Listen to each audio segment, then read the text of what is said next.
И вошел он там в пещеру, и ночевал в ней.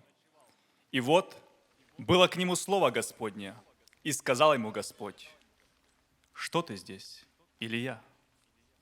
Он сказал: возревновал я, Господи Боге Саваофе, ибо сыны Израилевы оставили завет Твой, разрушили Твои жертвенники и пророков Твоих убили мечом. Остался я один, но и моей души ищут, чтобы отнять ее. И сказал: выйди, стань на горе пред лицем Господним. И вот Господь пройдет, и большой, сильный ветер, раздирающий горы и сокрушающий скалы перед Господом, но не в ветре Господь. После ветра землетрясение, но не в землетрясении Господь. После землетрясения огонь, но не в огне Господь. После огня веяние тихого ветра.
Сильный ветер налетел и